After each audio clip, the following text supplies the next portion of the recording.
Indonesia میں جدید زندگی کا ظہور 2000 قبل مسیح میں ہوا، جس کے بعد ہمسایہ ممالک سے لوگ اس سرزمین پر آ کر آباد ہونا شروع ہو گئے۔ دوسری صدی عیسوی میں بدھ متوں اور ہندوؤں نے اپنی اپنی ریاستیں قائم کر لیں۔ پھر یہ سلطنت بنتی رہی، بکھرتی رہی۔ یہ ہمیشہ سے ہوتا آیا ہے کہ اقتدار کو بھوکے ہمیشہ ریاست کے غدار نکلتے ہیں، اسی لیے انڈونیشیا میں قائم ہونے والی کوئی بھی سلطنت زیادہ عرصہ نہ گزار سکے۔ 12ویں صدی تک ہندوؤں اور بدھ متوں کی 15 بار حکومتیں بن بن کر بکھرتی رہیں۔ 9ویں صدی سے پہلے ہی اسلام عرب سے آنے والے تاجروں کے ذریعے انڈونیشیا میں پھیل چکا تھا۔ 12ویں صدی سے انڈونیشیا کے کافی علاقوں پر مسلم سلطنت قائم ہو چکی تھی۔ ہندوؤں اور بدھ متوں کی جو تھوڑی بہت حکومت باقی تھی وہ 1500 عیسوی میں مکمل طور پر ختم ہو گئی اور اسلام مکمل طور پر انڈونیشیا میں پھیل گیا تھا۔ 20 مارچ 1602 کو ولندیزی ایسٹ انڈیز کمپنی کا انڈونیشیا میں قیام عمل میں آیا۔ 1 جنوری 1800 عیسوی کو اس کمپنی نے اپنے جڑیں مضبوط کرتے ہوئے ولندیزی شرق الہند کے نام سے ایک کالونی قائم کی۔ ولندیزیوں سے پہلے پرتگیزی بھی تھوڑا عرصہ انڈونیشیا پر حکومت کرنے میں کامیاب ہو گئے تھے، مگر ولندیزیوں کے بعد انہیں یہاں سے در بدر ہونا پڑا۔ انڈونیشیا اس زمانے میں یورپیوں کے لیے سب سے قیمتی علاقہ تھا، جہاں سے زراعت اور صنعت کاری جیسے شعبوں کے علاوہ مسالہ جات کی بڑی مقدار یورپ میں منتقل کی جاتی رہی ہے۔ 18ویں صدی کے دوران ہی برطانوی اور نیدرلینڈی بھی انڈونیشیا میں اپنی اپنی آبادیاں قائم کر چکے تھے، اور 18ویں صدی کے دوران ہی برطانیہ انڈونیشیا سے خارج ہو گیا تھا۔ اسلام کی جگہ حکومتی مذہب عیسائیت ہو چکا تھا۔ 9 مارچ 1942 کو جنگ عظیم دوم کے دوران جاپان نے انڈونیشیا کے کچھ حصوں پر قبضہ کر لیا اور اپنی جڑیں مضبوط کرتے ہوئے جاپانیوں نے 17 اگست 1945 کو نیدرلینڈ کو انڈونیشیا سے نکلنے پر مجبور کر دیا ہے۔ اسی سال امریکہ نے ایٹمی حملے کرتے ہوئے جاپان کی طاقت کو کم کر دیا، جس کے بعد جاپان کو بھی انڈونیشیا سے نکلنا پڑا۔ 27 دسمبر 1949 کو جمہوریہ ریاست ہائے متحدہ انڈونیشیا کا قیام عمل میں آیا۔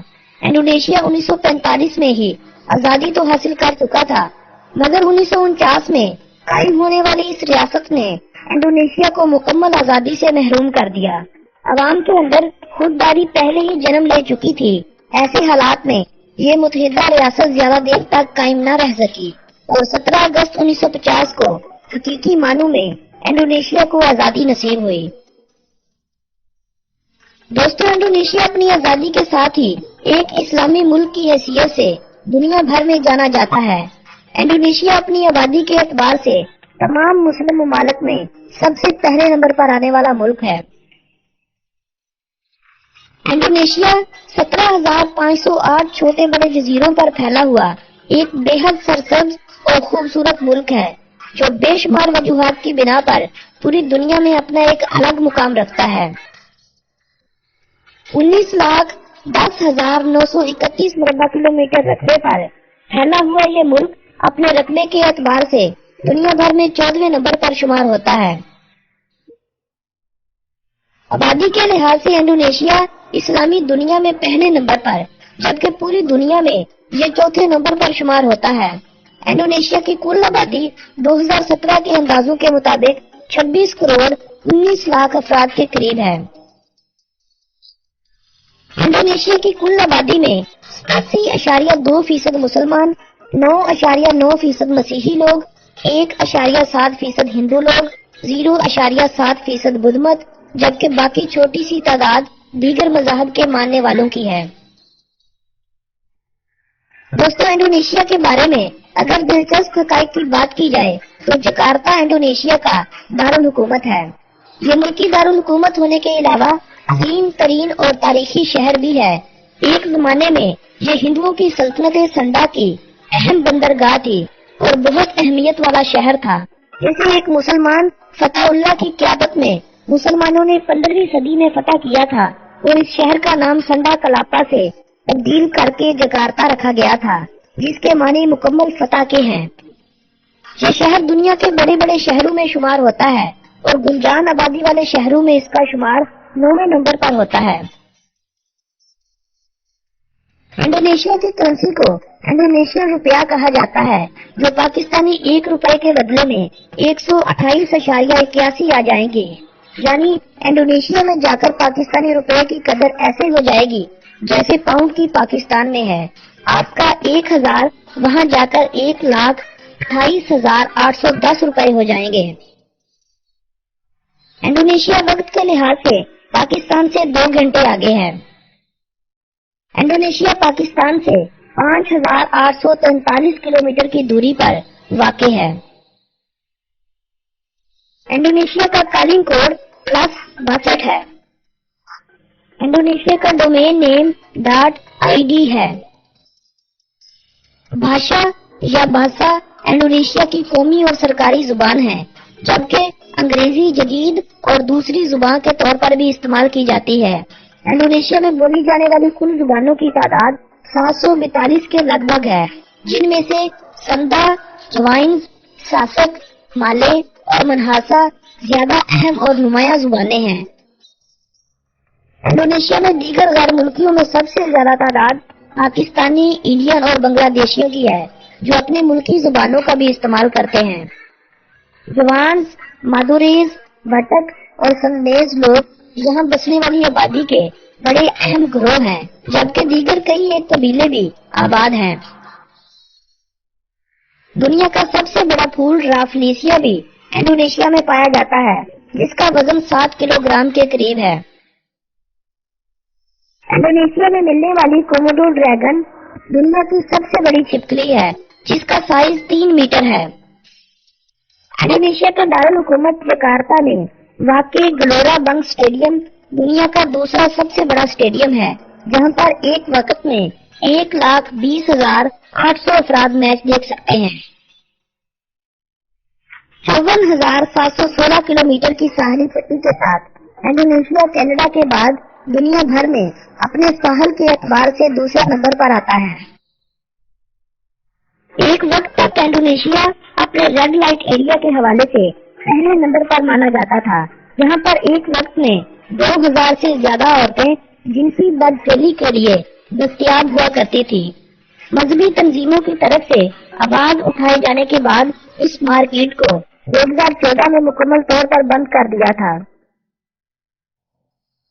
انڈونیشیا میں پونکات جیا کے قریب واقع گراسبرگ کان دنیا میں موجود سونے کی سب سے بڑی کان ہے اور تانبے کی یہ تیسری بڑی کان ہے۔ وسطی جاوا میں واقع بورو بودر مندر دنیا میں موجود بدھ مت کے ماننے والوں کا سب سے بڑا مندر ہے۔ دنیا کا دوسرا، تیسرا اور چھٹا سب سے بڑا جزیرہ بھی انڈونیشیا میں واقع ہے۔ دنیا کے بڑے بڑے جزائر میں 13 بڑے جزائر انڈونیشیا میں آتے ہیں۔ گینیز بک ورلڈ ریکارڈ کے مطابق دنیا کا سب سے بڑا سانپ 1912 میں سلاویسی انڈونیشیا سے پکڑا گیا تھا، جس کا سائز 10 میٹر تھا۔ انڈونیشیا کا دارالحکومت جکارتا اپنے رقبے کے لحاظ سے دنیا کا 13واں سب سے بڑا شہر ہے۔ قدرتی تبدیلیوں سے ہونے والی سب سے زیادہ اموات انڈونیشیا میں 2004 میں آنے والے تسونامی سے ہوئی تھی، جن کی تعداد کچھ 2,30,000 افراد کے قریب بتائی جاتی ہے۔ انڈونیشیا کا جھنڈا بالکل موناکو کے جھنڈے جیسا ہے، صرف سائز میں انڈونیشیا کا جھنڈا تھوڑا لمبا ہے۔ البتہ پولینڈ کا جھنڈا انڈونیشیا کے جھنڈے میں سائز میں تقریباً برابر ہے، بس اس میں فرق یہ ہے کہ ریڈ کلر نچلی جانب ہے۔ انڈونیشیا کا جزیرہ جاوا دنیا کا سب سے گنجان آباد جزیرہ ہے۔ اس جزیرے پر انڈونیشیا کی تقریباً نصف آبادی آباد ہے۔ انڈونیشیا اپنی معیشت کے حوالے سے دنیا بھر میں 7ویں نمبر پر شمار ہوتا ہے۔ انڈونیشیا کی معیشت میں سونے، تانبے اور زراعت کے علاوہ ربڑ کی ایکسپورٹ بہت نمایاں ہے۔ ربڑ کی ایکسپورٹ کے حوالے سے یہ دنیا بھر میں دوسرے نمبر پر آتا ہے۔ جاؤن رینو انڈونیشیا کا ہی ایک جانور ہے جو انڈونیشیا کے علاوہ آپ کو دنیا کے